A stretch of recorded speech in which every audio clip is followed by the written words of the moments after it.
Ya nggak turun banyak, tapi saya pikir cukup cukup baik di tengah gejolak domestik, utamanya yang kemarin-kemarin, itu kan spread-nya sempat naik kemudian turun lagi. Jadi cepat sekali kepercayaan investor recover setelah keributan beberapa minggu yang lalu. Dan counter risk juga terjaga dengan cukup baik kalau kita lihat spread, yield, SBN, USD, dan ini yang kiri kan ini, yang kanan adalah SBN, USD, dan US Treasury, dolar to dolar. Itu sekarang tinggal 79 basis point.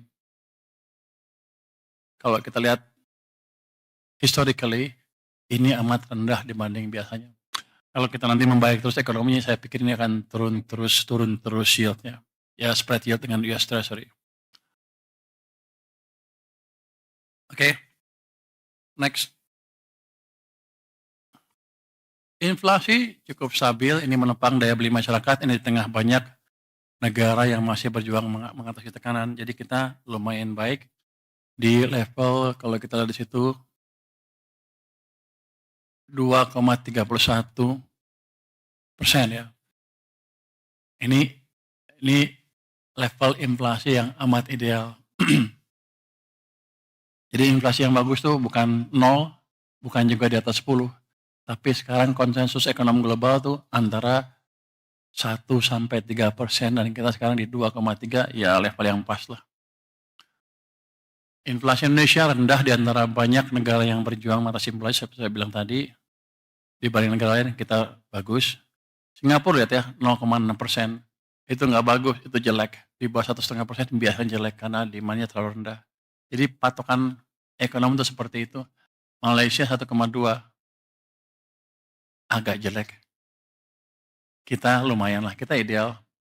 Kalau bisa dijaga terus sekitar 2-3 itu akan bagus sekali buat ekonomi kita.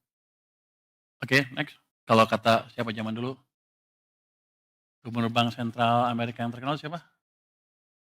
Greenspan. Greenspan bilang itu kita dalam Goldilocks condition. Ingat kan? Ini di Goldilocks condition untuk inflasi kita. Anda cari di cerita Goldilocks itu cerita apa? Itu fun. Oke, next. Perekonomian Indonesia tumbuh 5,12% pada triwulan 2 2025. Ini mencerminkan ekonomi domestik yang terjaga, ditopang oleh konsumsi rumah tangga yang resilient, investasi yang meningkat, dan ekspor yang tetap kuat. Saya pikir teman-teman udah tahu semua data detail ini, saya nggak usah masuk terlalu detail. Next. Jadi, next. Konsumsi rumah tangga tumbuh cukup baik, 5%. Investasi meningkat sampai 6,99%.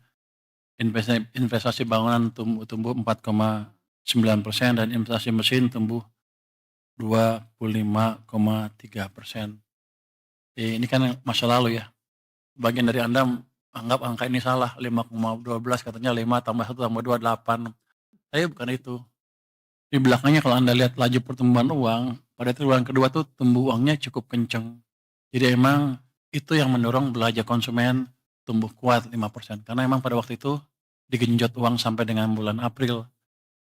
Ada delaynya April, Mei, Juni, Juli, biasanya 3 bulan. April, Mei, Juni, Juli, habis. Mei digenjot lagi ke bawah uangnya sehingga uang melambat, sehingga kita mengalami perlambatan ekonomi setelah itu. Tapi triwulan kedua angkanya memang seperti itu, tidak ada manipulasi BPS. Kalau yang nyangka-nyangka itu ekonominya nggak berapa ngerti. Boleh ngomong gitu? Menteri Keuangan boleh ngomong gitu kan ya? Jadi lihat juga suplai uang pada waktu seperti apa. Slide 12. Sektor manufaktur sebagai kontributor ekonomi terbesar kembali menguat dengan pertumbuhan mencapai 5,68%, tertinggi sejak tahun 2022. Jadi manufaktur kita di Q2 sudah mulai recover. Mungkin Q3 agak melambat sedikit, tapi Q4 pasti akan tumbuh lebih cepat lagi sesuai dengan perbaikan ekonomi dan perbaikan demand karena suplai uang ditambah di sistem perekonomian. Next. Berikutnya. 16. Pertumbuhan ekonomi terdistribusi dengan baik ke seluruh wilayah Indonesia.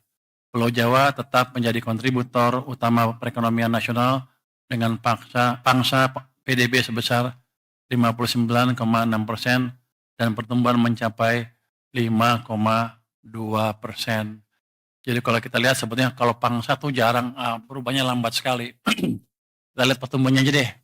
Itu Sumatera tumbuhnya 5,0% di triwulan kedua, Kalimantan 5%, Sulawesi 5,8%, Papua 3,3%, Bali dan Nusa Tenggara hanya 2,8%.